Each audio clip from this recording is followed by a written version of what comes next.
Merci d'être venu à Verdun. Bon, moi je suis entre guillemets un spécialiste des fortifications, puisque j'ai travaillé avec le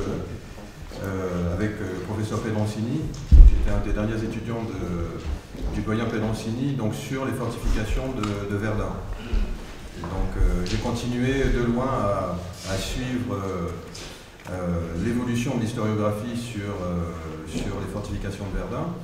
Et à la demande de Franck Schwab, c'est avec plaisir que je suis venu, membre de la PSG également, je suis venu pour participer à cette journée d'études.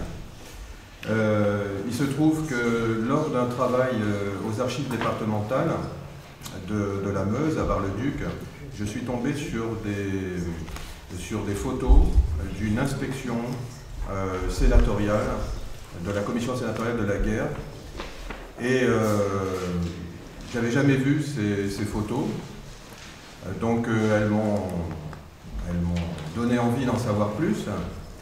Et je suis allé, n'étant pas très féru d'informatique, mais je me suis dit, on ne sait jamais, maintenant avec les progrès, peut-être que le Sénat, et donc j'ai fait clic-clic, Sénat, page d'accueil du Sénat, 14-18, j'ai cliqué, et en fait, je me suis rendu compte que toutes les archives de la commission sénatoriale de la guerre ont été numérisées. Donc inspection, audition des ministres de la guerre, audition des présidents du Conseil, rapport, et tout est en ligne sur le site du Sénat. Donc c'était magnifique pour moi, puisque j'avais le récit de cette inspection, j'avais le récit de l'audition du ministre, du chef d'état-major, enfin c'était extraordinaire. Et il s'est avéré que pour les questions que je me posais sur les fortifications et sur la stratégie militaire de la France au début de la Première Guerre mondiale, ça m'apportait des indications extrêmement précieuses. Alors, je ne suis qu'un modeste professeur de lycée, et donc il ne m'appartient pas d'en tirer peut-être toutes les conclusions, mais je pense que ça peut être une piste de recherche extrêmement importante pour mes collègues de la faculté. Voilà.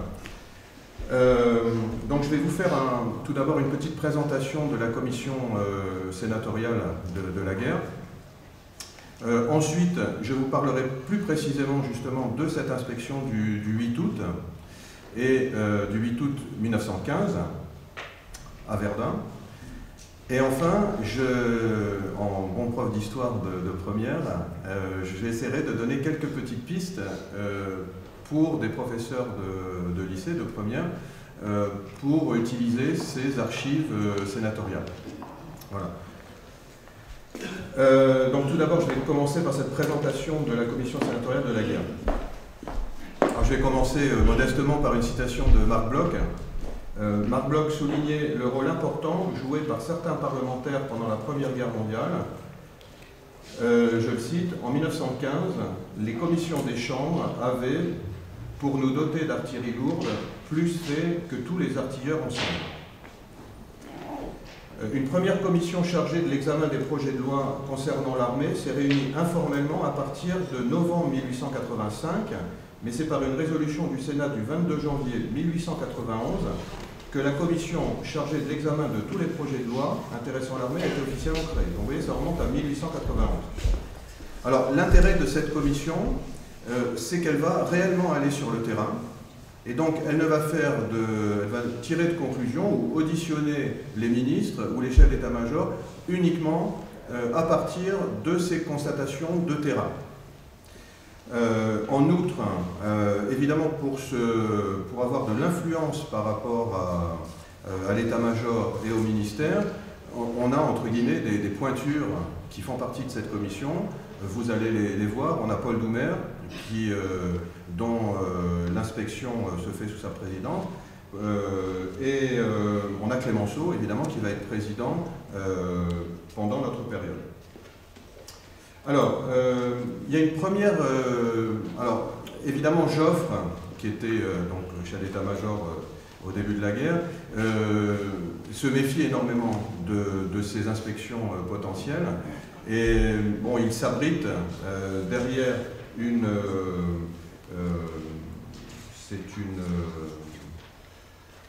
résolution, c'est une loi de 1912, je crois, hein, qui lui permettait d'essayer de mettre entre parenthèses ces inspections. Alors, ce qui va faire le poids aussi de cette commission, c'est que les sénateurs vont être repris systématiquement par le Sénat. C'est ainsi que Charles Humbert, sénateur de Verdun, qui donc a participé qui a été membre de pendant toute la durée de la guerre de la commission donc, sénatoriale de la guerre. Alors, on a aussi Charles de Freycinet, on a Paul Doumer, donc, comme je vous l'indiquais. La commission du Sénat a effectué un énorme travail puisqu'elle a auditionné 65 fois le ministre de la Guerre et 48 fois le président du Conseil. Donc voilà, j'avais noté là, la date du décret. C'est un décret, c'est pas une loi, c'est un décret du 2 décembre 1913 qui permettait donc à Joffre de jouer hein, avec le contrôle parlementaire. Alors, il y a une première escarmouche qui se déroule en mai 1915 à propos d'une inspection sénatoriale qui demandait à inspecter les hôpitaux, qui demandait à inspecter les conditions sanitaires dans lesquelles les soldats étaient soignés. Et donc Joffre va résister à cette demande d'inspection et finalement il faudra une menace de campagne de presse pour qu'il accepte. Alors évidemment on est dans un contexte tout à fait particulier puisque on en parlait ce matin, c'est le professeur Cochet je crois qui en parlait, il y a eu la désastreuse offensive de la Voivre qui a abouti à 60 000 mises hors de combat en 2 semaines. Donc on a un contexte qui est très très lourd. On a la bataille des Éparges hein, qui se déroule au milieu de cette grande offensive hein, qui est un échec terrible pour l'armée française et donc le contexte est très très lourd. On peut lire les carnets d'Abel Ferry, hein, si vous avez l'occasion de lire les carnets secrets d'Abel Ferry où il décrit les officiers d'état-major qui sont en larmes parce qu'ils savent très bien qu'on va aboutir à un massacre. Voilà, donc le contexte est le suivant, et donc il y a une deuxième demande d'inspection de la commission sénatoriale, donc en juillet 1915, pour inspecter Verdun. Voilà. À nouveau refus, fin juillet. Là, c'est Clémenceau qui s'engage personnellement, et la commission obtient fin juillet l'autorisation de venir. Donc c'est cette inspection que je vais vous décrire. Alors, alors je vous montre Abel Ferry quand même, c'est une mauvaise photo, mais c'est Abel Ferry donc, qui est un personnage extraordinaire puisqu'il était secrétaire d'État. Mais en étant secrétaire d'État, il voulait faire des périodes et revenir sur le front. Donc il faisait 1 mois à Paris, 1 mois sur le front. Il a fait la campagne, il a fait la bataille des Éparges alors que... Et il meurt. Alors son rôle au gouvernement était un rôle d'organisation et en même temps il servait de pouls un peu pour que les ministres sachent ce qui se passait sur le front. Et donc à côté de lui, c'est son épouse qui était infirmière. Et malheureusement, le pauvre Abel Ferry, vous le savez peut-être, est mort en septembre, je crois, en septembre 18, lors d'une tournée d'inspection. Il a pris un obus sur sa voiture et il est mort. Donc Abel Ferry qui est le neveu de Jules Ferry. Donc ça va me donner l'occasion de parler un petit peu fortification, puisque Verdun, fortification, Douaumont, alors je vais faire très court. Mais il faut évidemment connaître le contexte fortification pour connaître l'importance. On a beaucoup parlé de Douaumont et on a reparlé de Douaumont à l'occasion du centenaire évidemment de la bataille. Alors, on pourrait faire une intervention que sur Douaumont, mais je vais me permettre de faire juste un petit rappel pour ces raies de rivière et pour ces fortifications. Donc voilà Général Serret-de-Rivière, donc, qui est un polytechnicien, qui est quelqu'un de très pragmatique et qui va révolutionner les fortifications. Alors, bon, c'est le sujet de ma thèse, donc je suis un adorateur de Serret-de-Rivière. Hein. C'est quelqu'un qui est très méconnu et qui a été justement, ça pose le problème de l'oubli des fortifications. On parlera de ce problème, et donc par exemple de Douaumont. Hein, ça pose le problème de Douaumont. Pourquoi Douaumont vous allez voir que la commission porte sur ce problème. Hein, pourquoi 60 territoriaux à Douaumont, pourquoi ne pas défendre Douaumont, etc. Ça pose ce problème. En fait, on parle toujours des fortifications de Serret-de-Rivière, ce matin on en a parlé. En fait, Serret-de-Rivière est mis à la retraite d'office en 1880. Donc le projet de Serret-de-Rivière, il est terminé en 1880. Et après, c'est tout le paradoxe. On va petit à petit oublier les fortifications, on va les mettre on va les mettre à l'écart, mais en même temps, chaque fois qu'il y aura une crise diplomatique, on refera un petit peu de fortification. Chaque fois qu'il y aura une tension avec l'Allemagne, on remet une petite couche de fortification, alors que globalement, au niveau du pays, on l'oublie. Alors, je vais vous montrer rapidement ce que ça donne les fortifications de Serret-de-Rivière pour l'Est. Je pense que certains d'entre vous connaissent. Alors, je vais me servir de mon mulot, là. Donc, la grande innovation de Serret-de-Rivière, c'est un système en rideau défensif. Donc, pour éviter de dépenser trop d'argent, on utilise les Hauts-de-Meuse, on utilise les Hauts-de-Moselle. Alors dans l'Est, on fait 4 grandes places, donc Verdun-Toul, Épinal-Belfort, et on les relie par des forts de rideaux. Donc par exemple, pour les Verdunois, Génicourt, Troyon, les Paroches, Candérouin, ça ce sont des forts de rideaux pour Serret-de-Rivière. C'est vraiment un but stratégique. L'idée c'est qu'on est moins fort que les Allemands, et on sera toujours moins fort que les Allemands, même en 14 on sera moins fort, mais ça sera oublié, et donc il faut piéger les Allemands. Alors on les piège justement en les obligeant à passer par des trouées, soit la trouée de Stenay au nord, soit par la trouée de Charmes entre Toul et Épinal. Et l'idée c'est qu'on combine les troupes de fortification et les troupes d'active. Donc le but des forts, et ça va être tout le problème après, on entend encore dire beaucoup malheureusement d'approximation sur les fortifications, le but c'est pas d'arrêter l'ennemi, c'est pas d'arrêter les Allemands, c'est de leur faire perdre 3 jours, 4 jours, 5 jours. Donc les fortifications, elles ont toujours rempli leur rôle. Le problème, c'est qu'on a oublié ce qu'était leur rôle en 1880. Et donc, on va se servir de la chute des forts de Maubeuge ou du fort de Manonvillers devant Nancy pour stigmatiser, c'est un terme à la mode, hein, les fortifications et rejeter la faute sur les fortifications pour ne pas les utiliser. Alors après ça sort de notre débat, c'est pourquoi stigmatiser les fortifications, pourquoi ne pas les utiliser. Et ben, ça c'est une question très importante, hein, mais qui nous dépasse là dans cette présentation. C'était une question qui était très importante pour le doyen Pedroncini, puisqu'il se demandait pourquoi avec une armée plus faible, alors qu'on avait fait des fortifications en 14, en 40, pourquoi, et contrairement à ce qu'on dit à droite à gauche, pourquoi on a eu une doctrine, une stratégie offensive.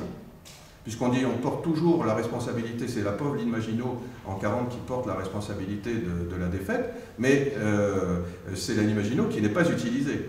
C'est-à-dire que la stratégie française ne part pas du prérequis qu'on a une ligne de fortification et qu'il faut se défendre là où il n'y a pas de fortification. Et vous savez très bien qu'il y a une offensive en Belgique hein, et aux Pays-Bas. En 14, c'est la même chose, on se fait massacrer à Morhange alors qu'on a des fortifications à Toul. Voilà, donc c'est cette question qui le taraudait, et c'est pour ça qu'il m'a fait travailler sur les fortifications.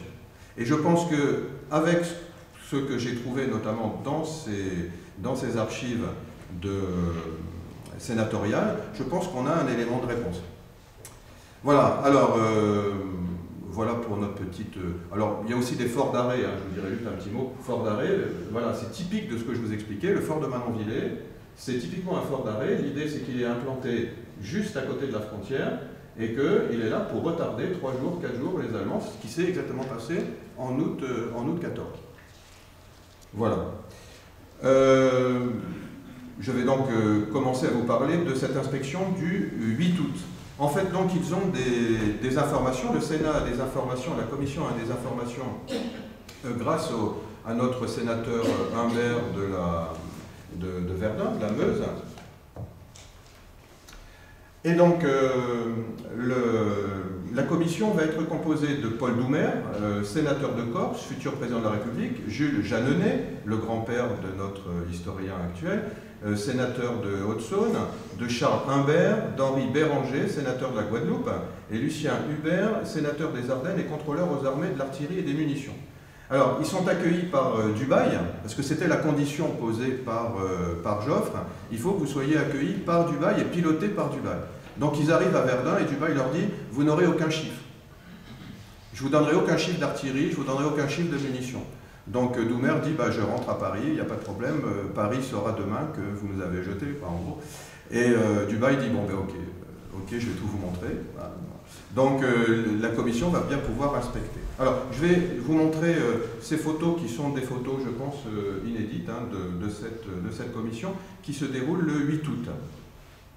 Alors, avant, parce qu'ils vont beaucoup se balader autour de Douaumont, et je n'ai pas pu résister à vous amener une photo qui m'est précieuse, hein, puisque pendant mes recherches au château de Vincennes, ben, j'ai trouvé, on parlait d'aviation ce matin, j'ai trouvé la première photo aérienne militaire française, donc qui date d'août 1910, où on voit Douaumont impeccable. Hein. Alors, si je fais ça, je voulais grossir. Alors, on voit les banquettes d'artillerie là, extérieures, on voit les fossés du fort, on voit la caserne centrale, on voit les champs, puisqu'on est en 1910, hein, on voit les champs cultivés. Voilà, donc c'est un double scoop, hein, puisque seule photo de Douaumont avant la guerre, et en même temps, seule photo de fort, hein, puisque évidemment, secret militaire. Voilà. Alors, voilà notre commission, donc tirée des archives départementales de la Meuse. Hein. Voilà Humbert, voilà Dubail, voilà Doumer, Jeanneney et Hubert. Voilà, donc là ils sont dans la citadelle, ils inspectent, ils commencent par la citadelle.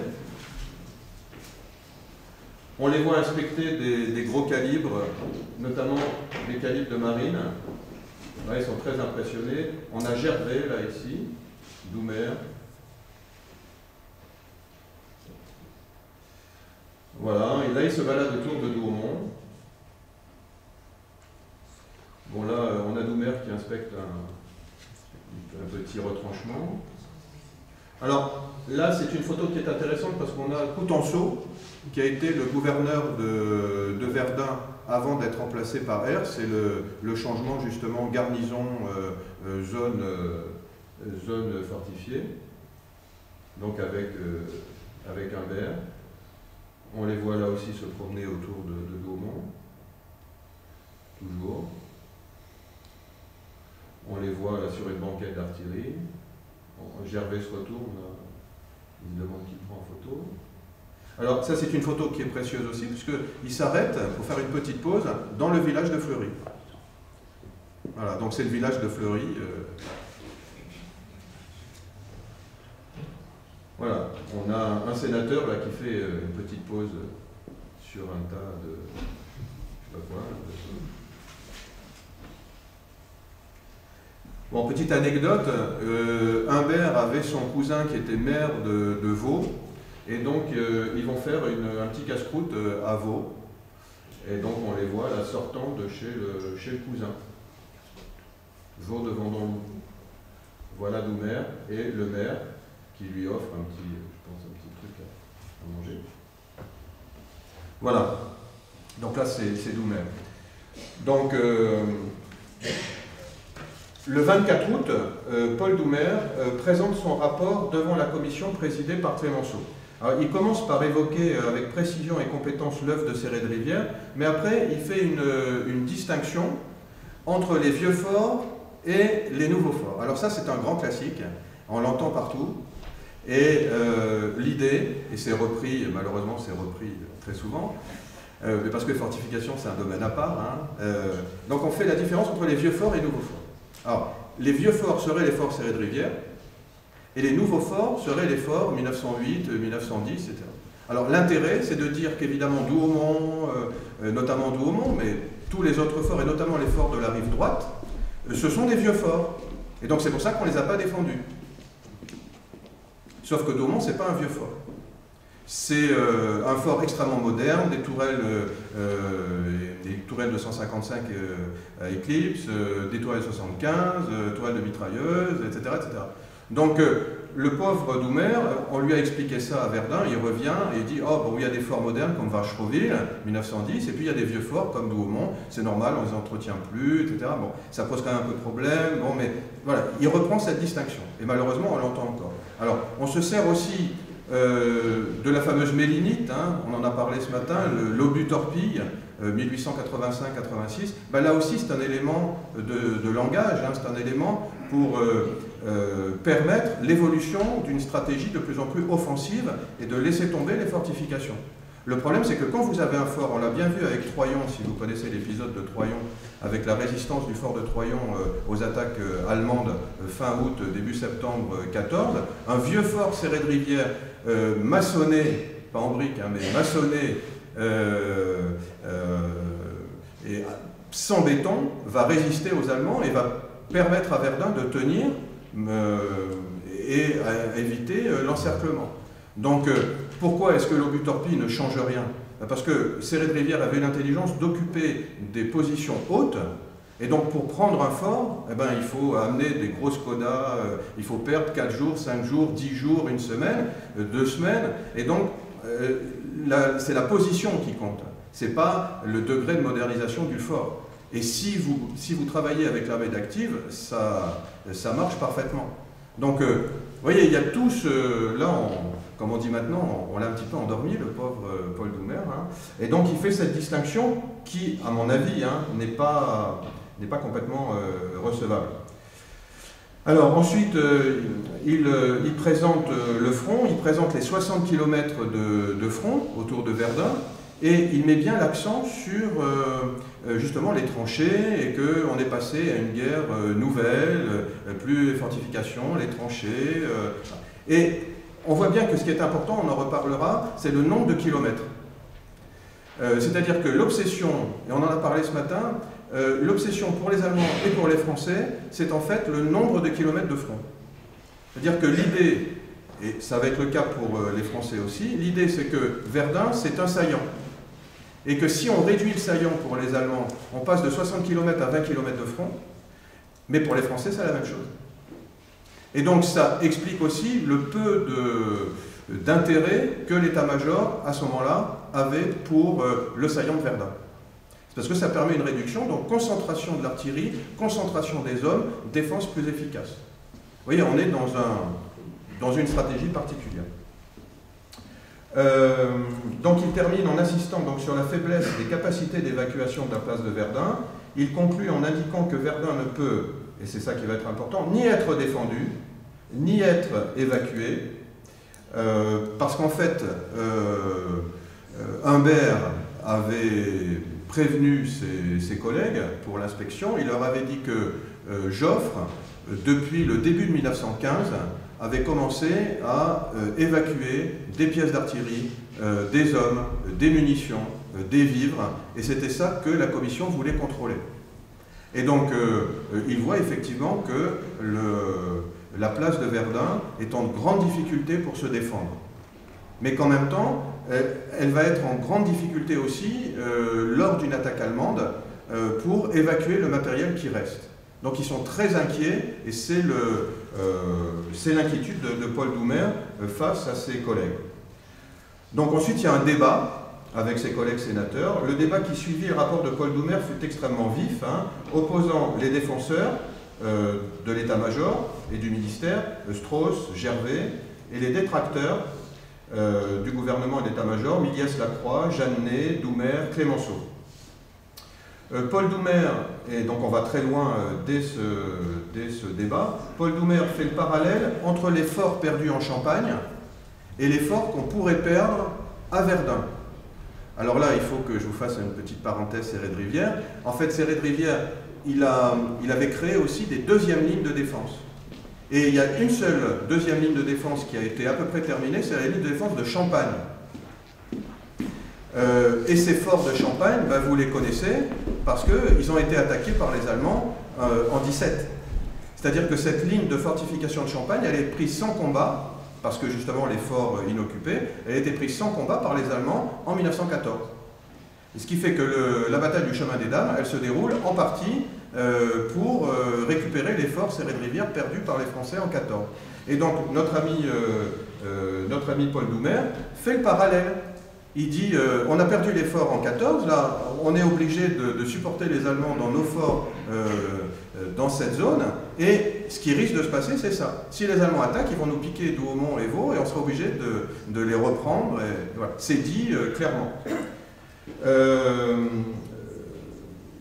Le sénateur Bourgeois précise que les Allemands les utilisent contre nous, mais par contre, le sénateur Gervais, parce qu'il y a le problème, donc il faut que je vous explique le fameux décret du 5 août.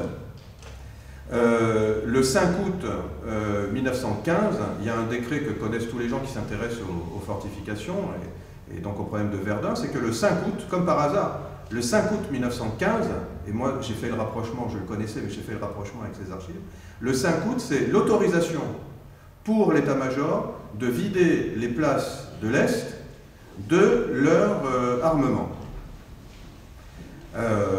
Donc on le connaît évidemment ce décret, sauf que là l'inspection elle est le 8 août et que le Joffre autorise l'inspection le 27 juillet.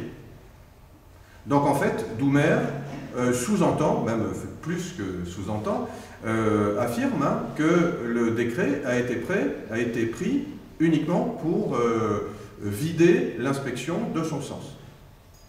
Alors il y a un petit problème, c'est que là c'est un décret et qu'il y a une loi de 1899 qui nomme un gouverneur, Coutenceau, là en l'occurrence, et le gouverneur est responsable de son matériel. Ce qui fait que quelques semaines après, il n'y aura plus de gouverneur de Verdun, il y aura un responsable de la zone de défense de Verdun, ce qui permettra d'évacuer le problème. Vous voyez tous les enjeux. Et donc là, ils le disent là. Alors, qu'est-ce qui se passait ensuite? Ils demandent au ministre et au... Alors parfois, alors Joffre ne venait pas, hein, mais là, donc le 26 août, on va avoir René Viviani, donc le président du Conseil, qui va venir épauler Alexandre Mirand, qui est le ministre de la Guerre. Alors Doumer attaque fort, hein. Cette place joue, depuis le début de la guerre, un très grand rôle. Elle a conservé à la France le territoire qui l'environne et a maintenu ainsi la force d'âme dans notre pays. Mais la France ignore ce que l'on fait là-bas. Depuis le mois de décembre, le général en chef a prélevé sur la place des canons, des munitions, des vivres. Le couronnement de ce pillage est intervenu le fameux décret du 5 août dernier. Je saute, hein, petit point. Les Allemands ont construit, c'est intéressant par rapport à ce qu'on entend dans certains documentaires, hein, les Allemands ont construit, vous le savez comme nous, 11 lignes de chemin de fer autour de Verdun qui aboutissent à 12 ou 15 km de la place. À des emplacements reconnus depuis longtemps et où sont installées des pièces de gros calibre. On discutait tout à l'heure hein, des bombardements de juin 1915 à Verdun, qui étaient en fait déjà des réglages, entre guillemets, de ce qui allait se passer par la suite. Et alors c'est là où on est un peu dans le scoop, hein, enfin, peut-être. Humbert se dit favorable à une évacuation. Humbert lui dit, bon, on ne peut pas défendre Verdun, s'il nous attaque, il faut partir.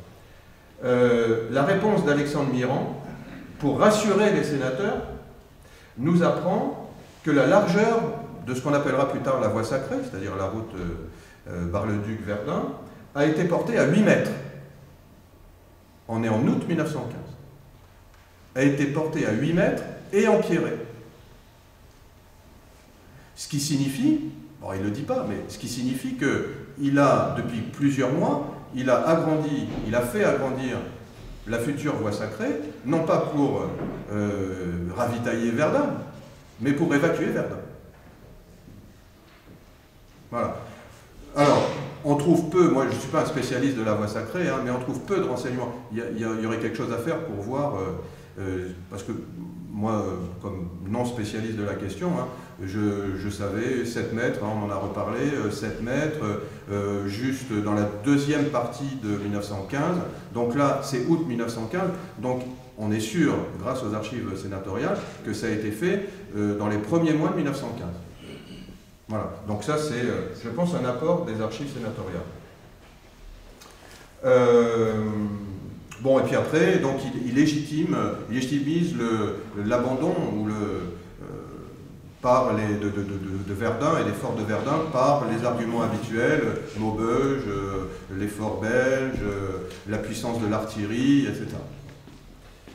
Alors, je vais citer le sénateur Jeannet, qui est peut-être encore plus extraordinaire. Hein. Il prend alors la parole, s'étonnant qu'une ligne de repli éventuelle, incluant les forts, ne soit pas prévue. Je le cite. « Et si nos troupes, obligées d'évacuer la première ligne de défense, doivent se replier, il est de bon sens qu'elles doivent trouver à l'arrière une position toute prête où elles se fortifieront et qui sera munie de munitions et de matériel. Si les forts tombaient aux mains de l'ennemi, ils deviendraient des forteresses imprenables, comme nous en avons eu des exemples nombreux. » Alexandre Mirand ne répond pas. Voilà. Donc voilà pour l'audition hein, donc, du ministre et du président du Conseil. Alors, à partir des archives sénatoriales, j'ai essayé de trouver des pistes possibles, là plus prosaïquement, hein, pour des élèves de première, parce que je pense que faire prendre contact à des élèves d'archives, bon, c'est tout à fait intéressant et louable, hein, et notamment quand ils sont petits, c'est très très bien. Mais le mieux, surtout au lycée, c'est d'aller dans les archives. C'est d'aller dans les archives et qu'ils trouvent des choses. Puisque là, les archives sénatoriales, elles sont disponibles. Donc je pense que, pour mes collègues qui sont là, pour moi, hein, je vais faire ça l'année prochaine, on va se servir d'informatique et puis on va aller voir. C'est inépuisable. C'est l'équivalent de dizaines de milliers de cartons qui sont à notre disposition. Alors, j'ai pris 5 petits exemples. Alors, voilà, j'ai gervé pour tout à l'heure. Alors, on voit une belle photo. Je remercie les archives sénatoriales hein, qui m'ont permis d'utiliser ces photos, hein, qui sont de belles photos. Voilà Jeannet et évidemment Clémenceau. Alors, je vais vous donner 5 exemples très rapides. Il y a tout d'abord une audition du président du Conseil Viviani du 31 juillet 1915 à la suite d'une intervention de Clémenceau. Alors, c'est une anecdote, mais c'est sympa, parce qu'en fait, il y a 200 Américains qui attendent la possibilité de rentrer dans l'aviation française. Et en fait, leur admission est freinée, est interdite par le ministère des Affaires étrangères. Donc Clémenceau s'étonne, il dit il faut faire pression sur les affaires étrangères. Il faut, alors je vous cite Clémenceau, par rapport à ce que disait M. Cochet ce matin sur les aviateurs et les cavaliers, hein, on est tout à fait... non, c'était M. Granthomme. Ouais. Il est anormal que depuis 3 mois attendent de jeunes gens ardents, bien pourvus, prêts à donner généreusement leur concours à notre effort de guerre. Voilà, donc c'est sympa. Alors, ça pourrait être mis en relation avec... Il y a un film qui est très mauvais, mais qui est intéressant, hein, qui s'appelle Fly Boys, 2006, un film avec Jean Reno. Bon, il est ce qu'il est, hein, mais les élèves peuvent en voir des petits bouts, et c'est quand même sympa. Alors, par contre, il y a toute l'escadrille Lafayette, évidemment, qui suit cette aventure, donc ça peut être un travail sympa pour des élèves de première. On a une audition du 7 février 1916 du ministre, donc Gallieni, ministre de la guerre Gallieni, concernant les attaques aériennes sur Paris. Alors ça, c'est très intéressant. moi j'ai appris plein de choses en lisant ça. Réduction de l'éclairage, intervention de la chasse, comment la chasse peut intervenir au-dessus de Paris, très intéressant. La puissance des projecteurs, la capacité des canons de 75 anti-aériens, la difficulté de reconnaître les multiples types d'appareils, comment on sait qu'ils sont français ou allemands. Voilà, il se pose ces questions-là. Alors j'ai appris que les Allemands avaient mis au point, donc je parle sous contrôle des spécialistes de l'aviation, hein, mais apparemment, d'après la commission sénatoriale, ils avaient mis au point des silencieux pour éviter que le moteur fasse trop de bruit pour se faire abattre. Et donc, il cite un professeur qui s'appelle Sagnac, qui aurait mis au point un amplificateur de son pour repérer l'aviation allemande. Donc, c'est merveilleux, quoi. Alors, on peut même faire ce qu'on appelle un TPE, hein, avec le prof de, je sais pas, de physique, ou, voilà, pour qu'il puisse aider un peu, ou de sciences d'ingénieur, qu'il puisse aider le prof d'histoire à aider les élèves. Voilà, donc ça c'est sympa. Alors il y a quelque chose de beaucoup plus historique, parce qu'on a une audition de Painlevé après le chemin des dames, et donc là qui est terriblement violente, hein. Donc il est interrogé sur l'offensive du chemin des dames, et là on a tout. On a la querelle Pétain-Nivelle, on a les problèmes politiques. Alors je vais juste vous citer un petit passage de Béranger, qui est terrible, hein. Le GQG et le ministère ont usé largement du papier. On a dit que toute cette guerre était basée sur la paperasserie. C'est que chacun a trop essayé de se couvrir par la plus grande quantité possible de papier et de notes. Ça, c'est un sénateur en 1917, après le chemin des dames. Et il termine par étant donné le régime dans lequel nous vivons, cela n'a rien d'étonnant. Alors que c'est quelqu'un qui défend plutôt l'état-major, d'habitude. Bon, vous voyez le climat après le chemin des dames. Je vais terminer par deux petits exemples.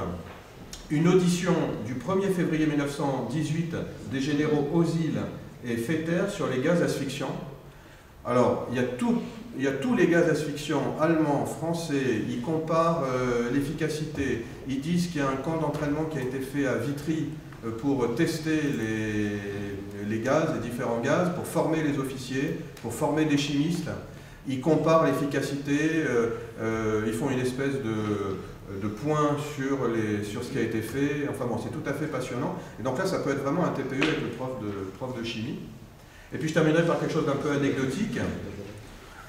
C'est un rapport du 21 septembre 1915 d'André Lebert, donc sénateur, je ne vous dis pas le département, en 1915, donc, qui se plaint de la récolte, du fait que la récolte de vin de 1915 est désastreuse.